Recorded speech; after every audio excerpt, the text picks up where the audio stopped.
everyone. I'm Sonia Crystal Williams, and welcome to today's episode of 10-Minute Marketing. So joining me today, I have just someone so close to me that I've known for many years, my sister-in-law, who's just an amazing and prominent businesswoman. She is a project manager. She is a lifestyle expert. She's just so many things. Kyion Isaac, welcome to 10-Minute Marketing.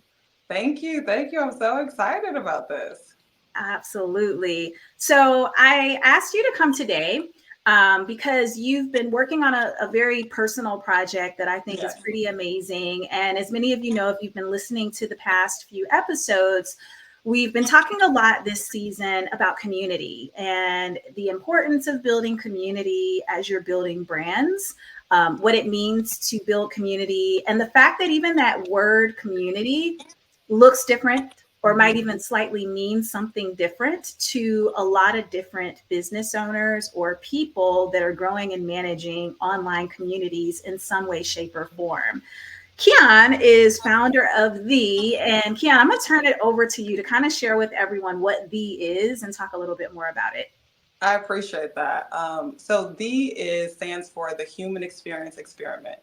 And it's rooted in community. It's really rooted in, we all have this human experience. And I believe we're humans, we're spirits having a human experience. And so the whole thing about it is you kind of have sometimes people focus so much on the spiritual side, but my part is to how do you converge those two so that you actually improve your human experience, because we're here.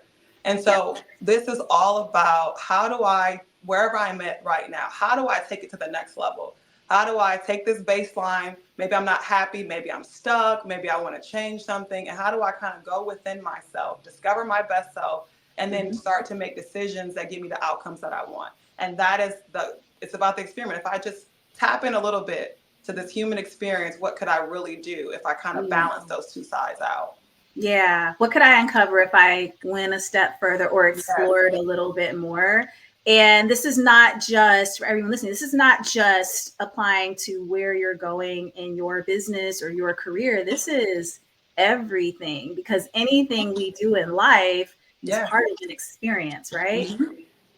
This right now, what we're doing is an experience. The fact that I get the opportunity to be on your podcast and have this experience with you, like I cherish this, but it's also because you made the decision that this is what you want to do with your amazing gift.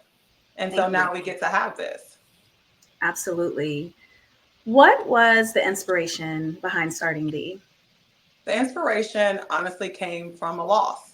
My husband passed about 9 months ago from liver cancer that became rampant and rapid. And we found out in April last year, and June he was gone. And so I tried to grieve. People kept saying, just grieve it out. And I did about 2 weeks of it, and I didn't like it because it wasn't really a part of who I am.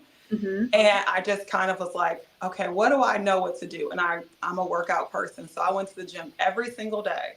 And as I was going to the gym, I started to think about our conversations that we had in that last week about how he said, what are you going to do with your gift? And it kept ringing in my head. And I was looking at it like my gift of who I am, but also your gift of life. And so it really made me to go deeper in and say, what do I value? What do I want to do in this next stage of my life? And I realized what I wanted to do was help people to improve their human experience, help people to live out their fullest life, because honestly, no day other than today in this very moment are we guaranteed. So how do I make that enjoyable? Because nobody wants to really think about it, but how do we look at that about how do we make the actual day that we're in the best day? Right. And I think that you start to live that way. And that's how I started to heal, was I kind of did this whole just for today thing where it was like, just for today, I'm gonna get out of bed. Just for today, I'm gonna go to the gym. Just for today, I'm gonna smile, I'm gonna laugh. And it started to evolve.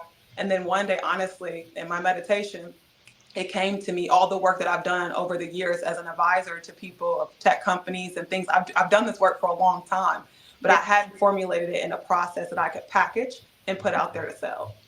Wow. Let's talk about what the package looks like. And so, and I've been a part of the package, which has been a really cool experience. But the package comes in many forms. So, so first, I want to talk about like I'd say the part of the package I'm most familiar with, the part of the community I'm most familiar with, which is your in-person gathering. So, so as you're building community, I guess describe what is this community and how do you facilitate people starting to have this experience or starting to explore what their own personal experience is? Yeah. So first I started with the people I know. And I formulated it and I shared it with people that were around me that I knew would be honest with me. And they were the ones that said, you got something. And I started to see these transformations honestly happening in their lives within a week. It's a 7-day program. So D is a 7-day program to discover your best you. And it's 7 days that walks you through very hard questions, I say, of like, who are you? What do you want? Where do you put your energy? Right? Those kind of things that sometimes we gloss over. Yeah. And that's how it started. And then I said, okay, now I need to put it up in a package, which I did. I put it up and people started buying it. And I was like, that's great. People are experiencing, I'm getting all these testimonials. But then I was like, but I'm missing that community piece. And honestly, the very simple thing that I did, one of the parts of B was a gratitude group. So initially when you did D, you could join this gratitude group, which is on WhatsApp.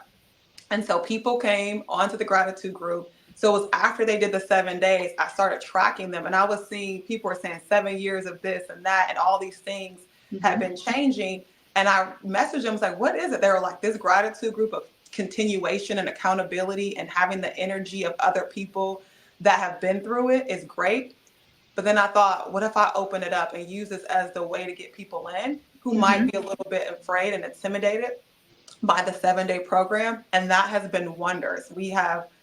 I started the group maybe a couple months ago. We're at 70 members of people who started inviting other people because of they've noticed a difference in them.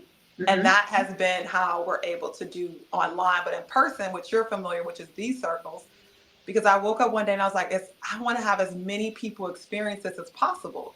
So as you attended, I hosted a D Circle. It was amazing. And from that, women who've been there have allowed me to host circles for them. I have 1 in 2 days. I'm actually going to a school to do a circle for high school students because they feel that this is very important to have that as a foundation of just getting a sense of self, of understanding who you are, because it changes as we evolve. But those are many ways, but it's whether you go through the program or you come through the gratitude group on WhatsApp or you have a circle that we host. And lastly, I just launched our free membership because I believe that you got to give people a little bit. So that's where you have those freemiums, freebies that you give. So I'm giving meditations now, putting them in there. I have a discipline tracker that people can look at how they're really spending their time so they can really see, oh, I really do need I actually do need this program. So helping them get like, you know, the things that we have to do, give people enough to see, I actually am not as disciplined as I need to be, or I'm not putting my energy where I thought I was. I did it myself and I was pretty accurate on it, but I realized I spent a lot of time putting my kids to sleep. And I was like, I looked it up. I added it up. I spent a month a year where you add up all the hours of putting them to sleep or waking them up, like you put them naps and all that. It was a month. A month. I was like, oh no, we got to change this. So I immediately looked and said, I talked to them. They're 2 and 4. I said, listen, we can't do this. I can't spend a month of the year putting y'all to sleep. And I adjusted there, but I didn't know. So that's a lot of time. Yeah. That's a lot of time. Putting them to sleep, getting them to a month. That's a lot. So well, it's bold too, because how do you explain that to the 2-year-old? But really, they're going to follow suit. It's just that it's sometimes hard. You know, I know personally as a parent to feel like I'm going to make the change, rock their world, but it might be necessary, and it might be necessary for the betterment of you, for the betterment of them. So absolutely. That's huge. I love how you bring up the discipline piece because that's a part of you that I know where it's almost like that accounting background. And if you all read Kyion's bio, she's got a background in accounting mixed with the project management, mixed with the experiences you've had for, gosh, you've had a business probably as long as I had. So we're talking 15 plus years of business ownership experience. and knowing how to bring that together into something that is executable for people to follow. So discipline is huge. Let's go back to talking a little bit more about WhatsApp. So with the online part of the community, WhatsApp is I guess the mechanism that you're using. What made you choose WhatsApp? Because so many people, when they're trying to decide how am I going to keep in touch with my community, my people, there's so many. There's Telegram, there's GroupMe, there's Facebook groups, there's all these independent things, and you chose WhatsApp. Yes. How did that come about? Well, I'll tell you, I wanted to make it easy. Yeah. I wanted, because it's like texting. If I want you to start to live the first foundation of is living a life full of gratitude and being able to recognize things that you're grateful for every day, because it starts to bring that energy towards you and you start to see more things show up in your life that you're grateful for. And I thought about it and I said, GroupMe, I don't like GroupMe, to be honest with you. So I didn't want to be in there. Facebook, I'm not on Facebook. And I said, I don't want it to be a social component, because part of it is disconnecting a little bit from those things at times.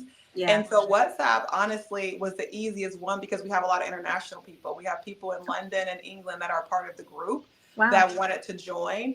And I just thought about, I kept seeing these pop-ups of WhatsApp adding these new things and new features and new that. And I went in there and I was like, oh, they have community. I was like, this is smart, because anywhere you go, WhatsApp is already there. You don't have to have a social media account to have it. True. You don't have to have a whole bunch to do. It's almost like texting. So it makes it very easy. And I don't have to worry about if you got an iPhone or Android, you got blue bubbles or green bubbles. It's just a universal thing that people feel comfortable already using. So I want to meet people where they are. And they happen to have more features that are rolling out to make it more enjoyable, to have community where you don't have to go on to a social platform. Yeah. All you need is a telephone. That's all you need is a telephone. That's what I love about it, is that I get up and I send them a picture or whatever I'm going to send for that day, and it's done. I don't have to log into anything. It's like texting. Like, it's easy to text sometimes. It's not always easy to pick up the phone and call, or I got to go on here and think about how it's going to look, put a filter. It's too much. And so I found WhatsApp being very easy, but also for people to invite. It has that invitation component to it. So when people feel, it has settings where you can request or you can allow people to add and everything like that. So I found it being easy because people started adding people. And so it takes the marketing a little bit out of my hands, and the people who actually are my ambassadors, who have seen the change in their lives, are like, hey, let me invite my people, because I want more people around me who are living a life of gratitude. Well, I'm glad you brought that up, because that was my next question. Like, are you growing the group alone, and so you said ambassadors. Are they formally ambassadors? Are they, hey, these are just people having great experiences and you encourage them? You can invite friends. You can bring whoever you want into the group. What does that piece look like? Yes, I allow people into the WhatsApp group to bring whoever they want. So at first it was just for people who went through but because I saw such transformations and it was such an easy lift for people to start with, sometimes signing up for a membership, even if it's free, getting a whole new login becomes difficult at first.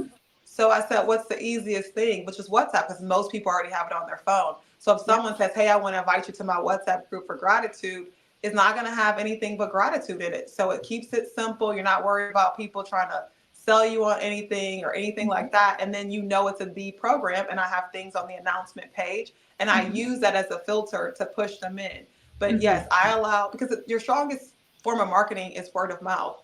And so I can post as many testimonials on social media, which we do, but it's no greater than someone that you've already known that's been impacted and you've seen it, and they say, what are you doing? They're like, oh, I'm in a gratitude group. You want to join? Boom, I join. You're in that quick. There's no hurdle. It's very simple. It's easy. And so I just opened it up like 2 weeks ago. We had 15 and now we're, like I said, about 70.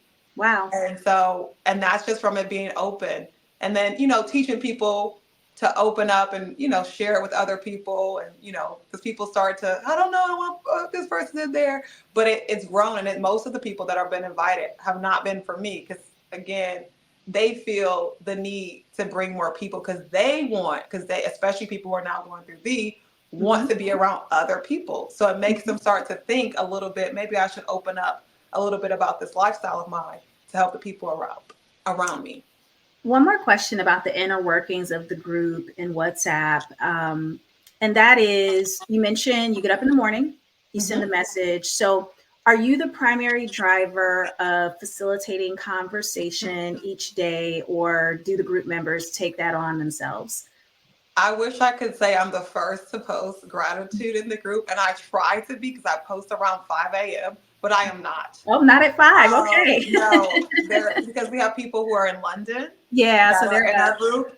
Midnight to 3 a.m., we get a lot of posts in the group. And so if I didn't post, it wouldn't matter because they post.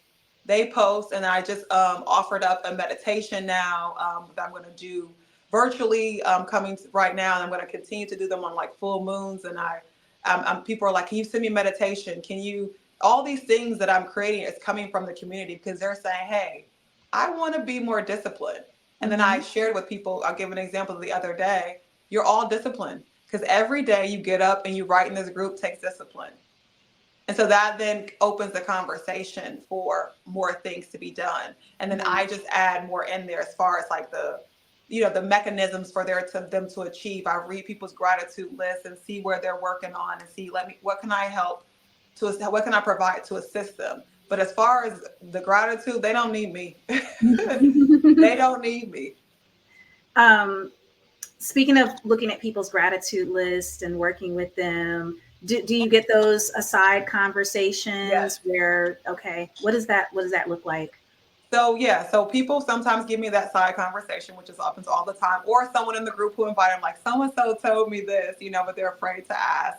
Okay. And so I offer up these. So I have a link where they can go to thee, and people have already started to take thee. And then there's some people who are like, I need one-on-one. And I offer a limited amount of one-on-one sessions. That's where people need that coaching.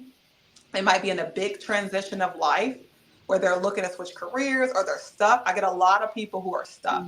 They're like, I just don't know what I want to do. I've been doing this all my life or for a very long time, and I don't enjoy it. And now that I'm in this group, I realize that I don't enjoy it. And I realize it's not something that I can make up anymore. I can't pretend. I'm grateful for it because it gives me my means, but it doesn't bring me that part that you're talking about when I start to say, who am I and what do I want? It's not what I want, right? So they need a little bit more assistance. But I also have rolled out, since I started doing the circles, because some people want to do things together, group coaching, which is what I really enjoy, is where there's a group of people who come together that want to be coached, that they actually start to make that transformation together.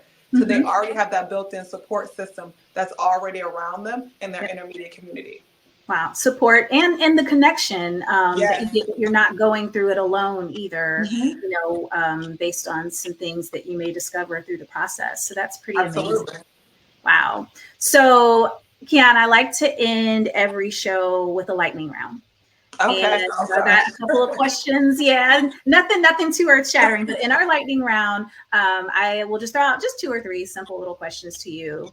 And and they're just short answers. They don't have to be long or elaborate. Okay. So first answer is, you hit the lottery. Let's just say you hit a cash 3, you win $2 million.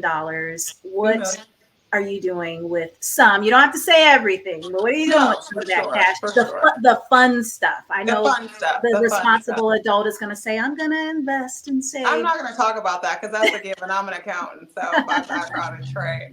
But the fun stuff, honestly, I'm going to be on a beach with my kids, allowing them to swim in the ocean for a good month, a good beach trip. And honestly, the other fun side of it, I can't lie, is that I want a facility.